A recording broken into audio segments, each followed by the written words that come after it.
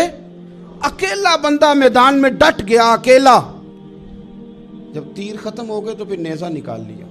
یہ بات آپ کو اس لیے سمجھا رہا ہوں کہ کچھ لوگ کہتے ہیں جی میں اکیلا کیا کروں، تو یہ آخر میں یاد رکھیں کہ صبر آپ نے کرنا ہے چاہے اکیلے بھی رہ جائیں، حوصلہ کرنا ہے چاہے اکیلے بھی رہ جائیں۔ اکیلے لڑے، تیر ختم ہو گئے تو نیزہ نکال لیا، خوب لڑے۔ اب اس نے قسم کھائی تھی کہ میں نے ان کی کھوپڑی پہ معاذ اللہ کھوپڑی منگانی ہے، سار منگانا ہے، اور یہ جو لے جا رہے تھے دھوکے کے ساتھ یہ بھی بیچنے لے جا رہے تھے۔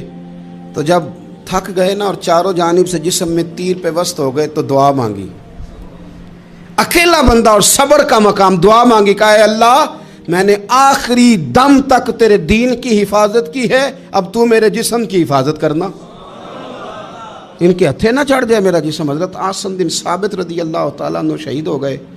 کافر قریب گئے جسم پکڑنے کے لیے، گرفتار کرنے کے لیے، سر کاٹنے کے لیے، تو شہد کی مکھیاں آ گئی، پورے جسم پہ قبضہ کر لیا۔ قریب جاتے تو مکھیاں لڑتی، کہنے لگے پیچھے ہٹ جاؤ، شام ہوگی نا توڑ جائیں گی، پھر ہم سر کاٹ لیں گے۔ شام تک چاروں جانے بیٹھے رہے، نہ کوئی ہوا آئی، نہ کوئی بادل برسا، نہ کوئی طوفان آیا۔ شام کو انہوں نے اٹھانا تھا، ایک ریلا آیا پانی کا اور جناب عاصم بن ثابت کی لاش مبارک کو بہا کے لے گیا۔ میرے رب نے اس میدان میں بھی یہ بتلایا کہ جو صبر کرے نا رب اس کے جسم کی بھی حفاظت فرمایا کرتا، کہ جسموں تک کی آخری دم تک اللہ کی مدد ان کے شامل حال رہتے۔ ربنا افرغ علینا صبرا وثبت اقدام۔